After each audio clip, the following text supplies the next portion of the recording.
Selamat pagi, salam sejahtera buat kita semua atas berkat dan kesehatan yang diberikan kepada kita sehingga kita dapat bertemu pada hari ini. Perkenalkan, nama saya Roni Naudur Siregar. Saya adalah salah satu dosen sarjana kebidanan Universitas Sari Mutiara Indonesia. Saya mengampu mata kuliah asuhan kebidanan dalam kehamilan. Pada kesempatan ini saya akan memaparkan rencana pembelajaran semester untuk asuhan kebidanan dalam kehamilan, di mana mata kuliah asuhan kebidanan dalam kehamilan terdiri dari 8 SKS, yaitu 3 teori dan 5 SKS praktek. Dalam proses pembelajaran ini saya menggunakan metode DIA, yaitu D artinya delivery, yaitu bagaimana kita menjelaskan materi yang akan diberikan kepada mahasiswa. E, interaction, yaitu bagaimana kita menjalin interaksi antara mahasiswa dengan dosen dalam proses pembelajaran. A, assessment, yaitu bagaimana kita menilai mahasiswa dalam proses pembelajaran dan pada masa akhir kuliah. Saya akan menjelaskan bagaimana capaian pembelajaran lulusan di mata kuliah asuhan kebidanan dalam kehamilan. Di sini ada 3 aspek: 1, sikap; 2, pengetahuan; 3, keterampilan. Di mana sikap adalah menjunjung tinggi kemanusiaan berdasarkan keyakinan, menghargai keberagaman budaya, menghargai martabat perempuan sebagai individu yang unik, bekerja sama untuk memiliki kepekaan sosial. Saya akan menjelaskan dulu kepada mahasiswa mengenai capaian pembelajaran lulusan di mata kuliah asuhan kebidanan dalam kehamilan, yaitu sikap; 2, pengetahuan; 3, pengetahuan umum; 4, pengetahuan khusus. Di mana pada poin sikap, yaitu kita harus menjunjung tinggi nilai kemanusiaan berdasarkan keyakinan moral; 2, menghargai keragaman budaya; 3, menghargai martabat perempuan sebagai individu yang unik; 4, bekerja sama dan memiliki kepekaan sosial. Poin yang kedua yaitu pengetahuan. Yang pertama, menguasai konsep teori ilmu dalam asuhan kebidanan. 2, menguasai perkembangan yang terkait dengan siklus kesehatan reproduksi. Yang ketiga, menguasai teori manajemen asuhan kebidanan dan pengambilan keputusan klinis. Yang keempat, menguasai teknik dan prosedural asuhan kebidanan pada masa remaja, pranikah, prakonsepsi, kehamilan, persalinan, nifas, menyusui, dan bayi baru lahir. Yang kelima yaitu menguasai konsep evidence-based practice dalam praktik kebidanan. Poin ketiga yaitu keterampilan umum. 1, mampu menerapkan pemikiran logis, kritis, sistematis, dan inovatif dalam konteks pengembangan atau implementasi ilmu pengetahuan dan teknologi yang memperhatikan dan menerapkan nilai humaniora yang sesuai dengan bidang keahliannya. Yang kedua, mampu menunjukkan kinerja mandiri, bermutu, dan terukur. Poin yang keempat yaitu keterampilan khusus. 1, menguasai konsep asuhan kebidanan fisiologis dan hubungannya dengan pelayanan komplementer. 2, menguasai teori manajemen asuhan kebidanan dan pengambilan keputusan klinis. 3, menguasai teknik dan prosedural asuhan kebidanan pada masa remaja, pranikah, prakonsepsi, kehamilan, persalinan, nifas dan menyusui, dan bayi baru lahir, balita, pelayanan kontrasepsi, dan kesehatan reproduksi. Dari capaian pembelajaran lulusan yang sudah diuraikan, maka akan diturunkan menjadi capaian pembelajaran mata kuliah, di mana pada akhir perkuliahan peserta didik mampu 1, menjelaskan tanda kehamilan; 2, mempraktekkan pemeriksaan umum pada ibu hamil; 3, mempraktekkan pemeriksaan obstetrik pada ibu hamil; 4, mempraktekkan pemeriksaan penunjang pada ibu hamil; 5, menganalisis faktor risiko dalam kehamilan; 6, melaksanakan screening risiko pada kehamilan; 7, melaksanakan deteksi kesejahteraan janin; 8, mengidentifikasi ketidaknyamanan pada perubahan perilaku; 9, menguraikan manajemen stres pada kehamilan; 10, mendemonstrasikan nutrisi dan konseling selama kehamilan; 11, menyusun rencana persalinan; 12, merencanakan persiapan menjadi ibu, ayah, dan kakak; 13. Menelaah jurnal terapi dan asuhan komplementer pada kehamilan. 14. Mempraktekkan senam hamil. 15. Menjelaskan etika dan kewenangan bidan dalam asuhan kehamilan. 16. Menyusun manajemen asuhan kebidanan dalam kehamilan. Dalam menuntun mata kuliah asuhan kebidanan dalam kehamilan agar terstruktur dan berjalan dengan baik selama proses pembelajaran, maka saya menggunakan buku ajar atau modul yang dirancang bersama tim mata kuliah asuhan kebidanan dalam kehamilan, dan buku panduan yang dikeluarkan oleh Kementerian Kesehatan Republik Indonesia yang berjudul Petunjuk Teknis Penggunaan Buku Kesehatan Ibu dan Anak. Selain itu, dalam pemberian materi ajar ada juga berhubungan dengan jurnal-jurnal penelitian, terutama terkait dengan kehamilan, di mana salah satu jurnal penelitian saya terkait dengan kehamilan yaitu berjudul Pemahaman Ibu Hamil tentang Upaya Pencegahan Infeksi COVID-19 selama Kehamilan. Itu tadi merupakan penjelasan dari pendekatan metode delivery. Selanjutnya saya akan menjelaskan metode interaction atau interaksi dalam proses pembelajaran mata kuliah asuhan kebidanan dalam kehamilan. Interaction atau interaksi merupakan bagaimana kita menjalin kerjasama, menjalin interaksi antara mahasiswa dengan dosen. Interaksi yang saya gunakan adalah secara SCL, yaitu Student Centered Learning. Dalam asuhan kebidanan dalam kehamilan, ada beberapa teknik interaksi antara lain yaitu Discovery Learning, yaitu mahasiswa mencari, mengumpulkan, dan menyusun informasi yang ada untuk mendeskripsikan suatu pengetahuan. Dan ada teknik yang lain adalah SGD, yaitu Small Group Discussion, yaitu mahasiswa mendiskusikan dan menelaah jurnal terkait komplementer asuhan kebidanan. Dikarenakan pada semester ini masih dalam situasi pandemi COVID, jadi untuk proses pembelajaran dan interaksi dengan mahasiswa secara virtual, saya menggunakan teknologi yaitu dengan menggunakan aplikasi Google Classroom dan aplikasi Zoom Meeting. Nah, itu tadi penjelasan mengenai metode pendekatan saya dan interaksi kepada mahasiswa dalam proses pembelajaran dalam situasi pandemi COVID. Selanjutnya, saya akan menjelaskan tentang assessment. Assessment adalah bagaimana saya mengukur atau menilai mahasiswa secara objektif selama proses pembelajaran sampai akhir perkuliahan, di mana dalam proses penilaian ini ada 3 aspek penilaian, yaitu 1. Kognitif. Bisa dilakukan penilaian melalui UTS atau UAS dengan bobot penilaian UTS 30% dan UAS 50%. Dan yang kedua adalah afektif. Saya menilai mahasiswa dari keaktifannya di dalam kelas atau keaktifannya di dalam pembuatan tugas kelompok, dalam presentasi kelompok, dan untuk bobot penilaian adalah 20%. Yang ketiga adalah psikomotor. Yang saya nilai dalam aspek psikomotor ini adalah sikap dan tingkah laku mahasiswa selama proses perkuliahan. Semua poin di atas dalam proses asesmen ini disampaikan terlebih dahulu kepada mahasiswa pada saat kontrak kuliah, yaitu di awal perkuliahan, sehingga mahasiswa dapat mengetahui bagaimana cara proses penilaian selama perkuliahan di mata kuliah asuhan kebidanan dalam kehamilan. Dan mahasiswa diharapkan agar bisa mempersiapkan dirinya dengan baik dalam proses pembelajaran. Demikian 3 aspek pendekatan proses pembelajaran, yaitu proses DIA, Delivery, Interaction, dan Assessment. Ini saya akan menyajikan video suatu proses pembelajaran melalui aplikasi Zoom. Selamat menyaksikan. Selamat siang adik-adik semua. Siang, Selamat Mem. siang, Mem. Mana kabarnya? Kabar baik, Mem. Oke, Baik, Mem. kita pertemuan yang kedua ya. Yang pertama kemarin tentang tanda-tanda kehamilan. Ya, kita akan mata pelajaran kita hari ini yaitu tentang pemeriksaan kehamilan. Ya, saya akan share screen materinya ya. Baik, Mem. Oke. Nampak? Nampak, Mem. Ya. Di sini yaitu pemeriksaan kehamilan selama pandemi COVID-19.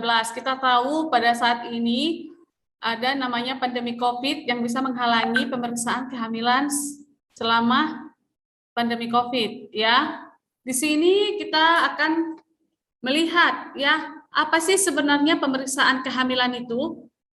di sini adalah pemeriksaan kehamilan merupakan pengawasan kehamilan untuk mengetahui kesehatan umum ibu dan penyakit yang menyertai kehamilan. Ya, menegakkan secara dini penyakit yang menyertai kehamilan, menegakkan secara dini komplikasi kehamilan dan menetapkan risiko kehamilan. Ya, saya mau bertanya ini, apa kesehatan umum pada ibu hamil? Apa yang perlu kita periksa di sini? Apa yang perlu kita periksa? Coba beri kita. Pemeriksaan kesehatan umum ibu hamil. Pemeriksaan ANC, Mem. Pemeriksaan ANC, ya, pemeriksaan kehamilan. Jadi di sini kesehatan umum ibu kita bisa lihat, ya, dengan adanya pemeriksaan tekanan darah. Terus apa lagi? Ya, Pemeriksaan HB, pernapasan. Mem. Terus apa lagi? Tes screening penyakit infeksi, Mem. Screening, ya, screening penyakit infeksi, ya. Terus apa lagi yang perlu kita periksa kepada ibu hamil? Tes urin antenatal, Mem. Ya, tes urin antenatal supaya kita mengetahui apakah ibunya ada mengalami preeklamsi atau eklamsi, ya. Setelah itu kita menegakkan secara dini penyakit yang menyertai kehamilan. Misalnya tadi yang dibilang sesekar, ya, pemeriksaan protein urin. Ya, protein urin di sini. Kita lihat ya, apa penyakit yang menyertai kehamilan seperti tadi yaitu preeklamsi atau eklamsi, ya. Setelah itu kita menegakkan secara dini komplikasi kehamilan dan menetapkan risiko kehamilan. Ya, seperti tadi preeklamsi, eklamsi, kita menegakkan diagnosanya, baru kita lihat apa komplikasi kehamilan kalau misalnya protein urinnya tinggi, ya. Dan kita lihat risiko kehamilan itu apa kalau preeklamsi. Ya, bisa dia terjadi kepada ibu dan bayinya, ya. Yang berikutnya adalah pemeriksaan dalam antenatal terpadu meliputi berbagai jenis pemeriksaan, termasuk menilai keadaan umum, ya, fisik dan psikologis, ya, ibu hamil. Pemeriksaan laboratorium penunjang dapat dikerjakan pada laboratorium sederhana, misalnya HB, protein urin, dan reduksi. Apabila di fasilitas tidak tersedia, tenaga kesehatan harus merujuk ibu ke fasilitas pelayanan yang lebih tinggi. Maksudnya di sini adalah meliputi berbagai jenis pemeriksaan. Ya, kalau kita memeriksa ibu hamil itu ada namanya prinsip head to toe. Ya, kita periksa. Ya, mulai dari kepala sampai ujung kaki. Ya, ada namanya inspeksi, ada namanya palpasi, ada namanya auskultasi, ya. Terus kejiwaannya, ya. Di sini masuknya kejiwaannya adalah perubahan psikologis, ya. Kepada ibu hamil itu sangat sering terjadi psikologisnya, ya. Karena pada ibu hamil ada trimester pertama, trimester kedua, dan trimester ketiga. Di mana pada saat dia trimester pertama, psikologisnya masih ini, misalnya saya betul nggak hamil, dia masih mencari informasi apakah dia betul-betul hamil, ya, dia masih ragu-ragu. Di psikologis yang kedua, trimester kedua, dia sudah menjalani kehamilannya dengan baik dan menerima kehamilannya, kalau misalnya kehamilan itu sangat menyenangkan dan normal. Di trimester ketiga, yaitu dia sudah mulai merasa was-was untuk menjelang persalinan, ya. Di sini berikutnya adalah pemeriksaan laboratorium, ya. Di sini bisa kita lihat apakah HB-nya bagus atau tidak, ya. Kalau ibu hamil berapa HB-nya normal? Yang normal itu adalah 11 gram. Terus protein urinnya, ya. Di sini kita lihat ada proteinnya 1, 2, 3. Di sini kita lihat, ya, apakah dia ada eklamsi atau tidak, ya. Apabila ada kesalahan atau misalnya tidak sesuai dengan normal HB-nya, protein urinnya, kita bisa merujuk ibu ke fasilitas pelayanan yang lebih tinggi lagi dengan pemeriksaan yang lebih lanjut. Ya, sampai di sini ada yang kurang jelas? Biar kita lihat tujuan, ya. Tujuan dari kehamilan, pemeriksaan kehamilan adalah memantau kemajuan kehamilan, memastikan kesejahteraan ibu dan tumbuh kembang janin.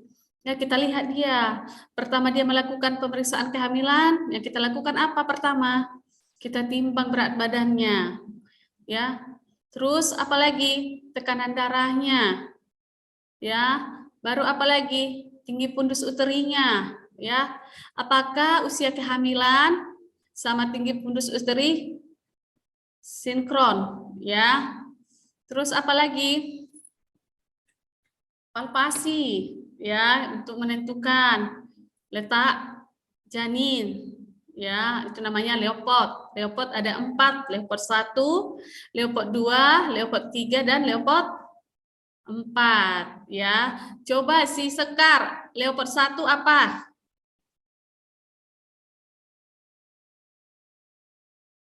Apa Leopard 1 Sekar?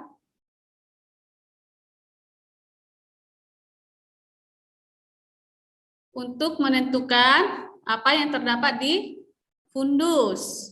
Ya, bagian apa? Misalnya kepala atau kaki. Ya, kalau terus yang berikutnya adalah Leopard 2. Leopard 2 di sini adalah untuk menentukan punggung kiri atau punggung kanan. Terus yang ketiga, apalagi yang ketiga Resti? Untuk menentukan bagian Tubuh bayi mana yang berada di bawah rahim? iya, ya. Bagian janin, apa yang di bagian terbawah janin. Untuk Leopard 4, untuk menentukan sejauh mana bagian terbawah janin memasuki pintu atas panggul. Ya. Yang berikutnya adalah menemukan secara dini adanya masalah gangguan dan kemungkinan komplikasi yang terjadi selama masa kehamilan.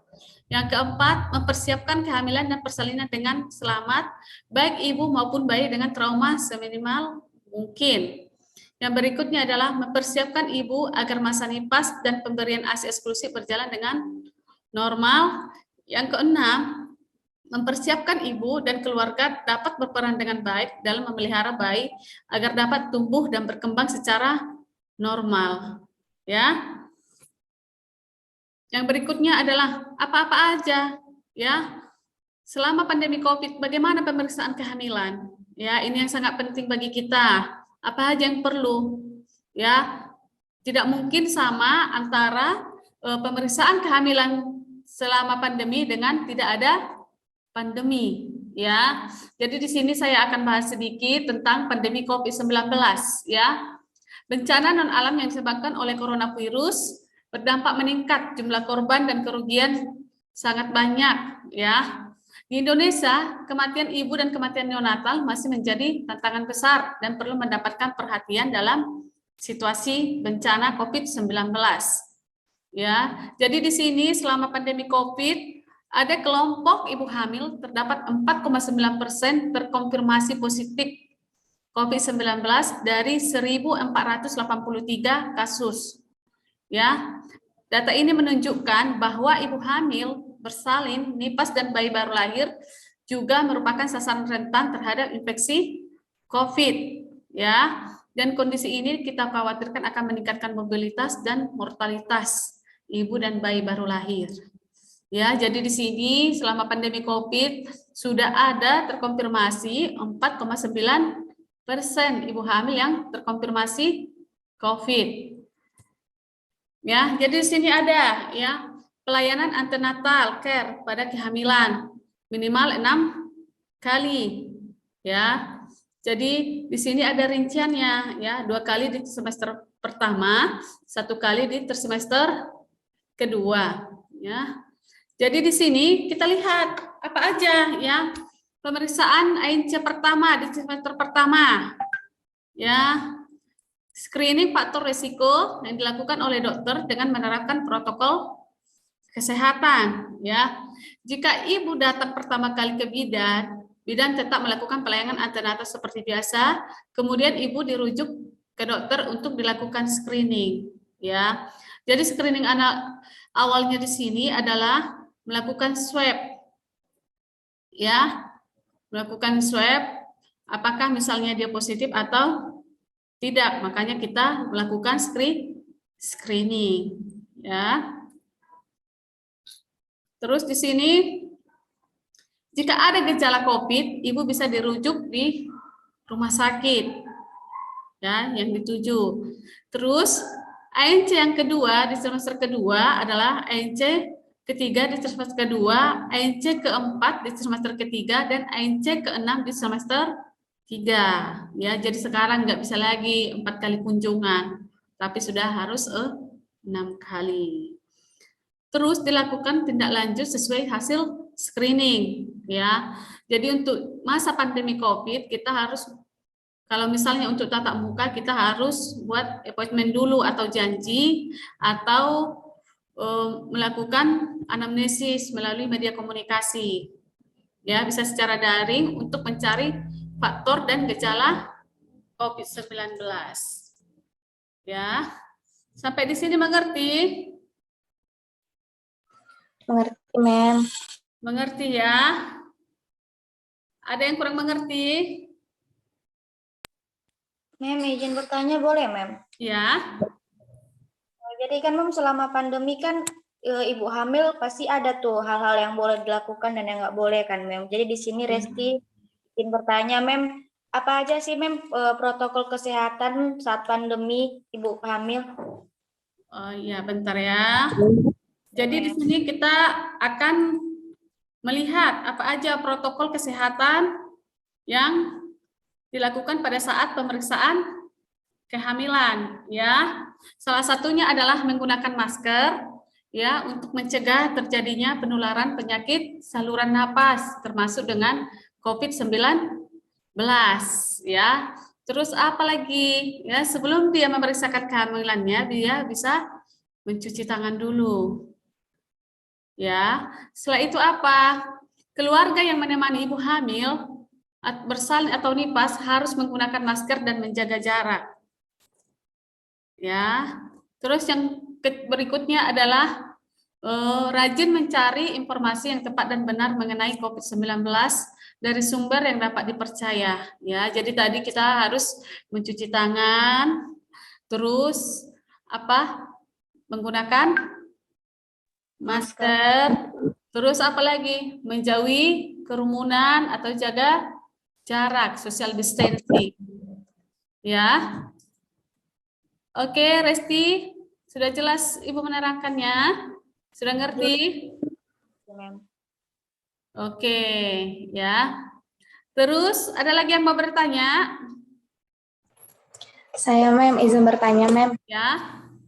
Tadi di slide kan, Mem, ada tuh beberapa pelayanan antenatal selama masa pandemi. Nah, dalam pelayanan standar, Mem, seperti apa sih, Mem, pelayanan dalam pemeriksaan kehamilan pada selama masa pandemi ini, Mem? Oke, kita akan jawab ya. Jadi standar untuk pemeriksaan kehamilan kita mulai dari, yaitu kita mulai dari timbang berat badan, ya, seperti yang saya jelaskan tadi, di mana pada saat dia melakukan kunjungan kita harus timbang berat badan dulu, ya. Ini gunanya apa? Supaya kita mengetahui, ya, apakah misalnya hari pertama dia, bulan pertama dia melakukan pemeriksaan ibu hamil, misalnya timbangannya ada 50 kilo berat badannya, ya. Jadi untuk bulan depan naik misalnya 52 kilo, berarti dia ada penambahan berat badan, ya. Tapi misalnya pada kunjungan pertama timbangannya misalnya berat badannya ada 50, terus untuk pertemuan berikutnya ada 45, ini kita wanti-wanti kenapa? Jadi kita bisa melihat apakah pola makannya bagaimana, nutrisinya, terus pola istirahatnya bagaimana. Itu bisa kita lihat, kita kaji lagi dia kenapa berat badan ibu tidak bertambah selama kehamilan. Ya, terus yang berikutnya apa? Tekanan darahnya, ya, ini sangat penting karena sekarang sudah ada preeklamsi dan eklamsi. Jadi kita lihat, ya, berapa normalnya untuk ibu hamil. Kita harus tahu, kita harus menentukan tekanan darahnya bagaimana ya. Kalau misalnya tekanan darahnya 140 atau 150, jadi kita lihat dietnya untuk misalnya kurangi garam, kurangi daging, itu gunanya kita apa? Mengukur tekanan darah ya. Terus yang berikutnya apa? Tinggi fundus uteri ya. Jadi di sini kita harus mengukur dengan pita sentimeter ya, supaya apa? Kita tahu sesuai tidak usia kehamilan dengan tinggi fundus uteri. Ya, ada dia tidak sesuai, apa yang harus kita lakukan? Jadi ini kita melakukan diagnosa, baru kita mengatasi masalahnya. Ya, jadi kita harus tahu ya, tinggi fundus uterinya misalnya usia kehamilan 20 minggu, seharusnya tinggi fundus uterinya berapa ya? Jadi kita harus tahu. Makanya perlu yang namanya tinggi fundus uteri, mengukur dengan pita sentimeter. Ya, yang berikutnya adalah TT, imunisasi TT ya, imunisasi TT ya. Jadi imunisasi TT itu selama kehamilan harus diberikan sebanyak 2 kali ya. Interval antara TT pertama dengan TT kedua adalah 4 minggu ya, atau 1 bulan ya. Yang berikutnya adalah tablet zat besi ya. Kita tahu pada saat kehamilan itu terjadi pengenceran darah ya. Jadi kita takut misalnya pada saat kehamilan itu dia mengalami namanya pengenceran darah dan menyebabkan HB-nya turun. Jadi selama proses kehamilan kita harus memberikan tablet zat besi sebanyak 90 tablet selama kehamilan. Ya, supaya apa? Mencegah anemi. Ya, mencegah anemia kepada ibu hamil. Oke, yang berikutnya adalah tes PMS. Ya, ini sangat dianjurkan sekarang ini karena banyak penyakit tentang penyakit menular seksual, ada sifilis, ada HIV. Jadi kita harus screening awal supaya ibu hamilnya tercegah dari penyakit menular. Ya, terus yang berikutnya apa? Temu wicara. Ya, di sini kita paling penting di sini adalah temu wicara. Supaya apa? Kita melakukan konseling, edukasi kepada ibu hamilnya, ya, face to face. Ya, jadi kita harus melakukan konseling secara mendalam, apakah ada keluhan ibunya hamilnya selama kehamilan, supaya kita tahu mengatasinya, mengantisipasinya. Ya, jadi harus ada temu bicara. Ya, sudah jelas. Siapa tadi yang bertanya, Ibu Septilina ya? Septilina sudah jelas, Bu? Sudah ya? Terima kasih, Mem. Oke, ada lagi yang mau bertanya? Maaf, Mem, Sekar izin bertanya, Mem. Ya. Apakah penyakit COVID-19 itu menyebabkan cacat lahir, Mem? Ya. Enggak, kalau misalnya COVID-19 itu tidak menyebabkan cacat lahir. Ya, karena itu disebabkan oleh virus COVID-19. Ya, tapi kita harus mengantisipasinya dengan cara menaikkan imun tubuh pada ibu hamil. Ya. Ada lagi yang mau ditanya?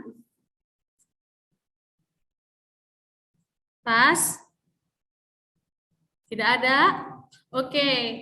Jadi kita akan membuat ini penugasan ya. Di sini penugasannya tolong dicari jurnal ya, tolong dicatat ya. Tolong dicari jurnal tentang ibu hamil ya selama pandemi Covid. Ya, jadi nanti untuk pertemuan berikutnya kita akan menelaah jurnalnya tentang masa kehamilan di pandemi Covid. Ya, jadi nanti jurnalnya jurnal yang terbaru ya selama Covid. Ya, jadi untuk yang berikutnya kita akan review, kita akan menelaah jurnalnya secara bersama-sama. Ya. Jadi, oke, sampai di sini ada yang mau ditanya? Sudah jelas ya? Jelas, Mem. Jelas ya. Oke, demikian pertemuan kita hari ini. Jadi nanti yang saya ajarkan, yang Ibu ajarkan tolong dipelajari. Ya, dan untuk penugasan saya mohon tepat waktu minggu depan untuk pertemuan berikutnya kita akan telah jurnal. Oke. Selamat siang buat kita semua. Selamat Selamat siang. siang, Mem. Selamat siang, Terima Mem. kasih, Mem.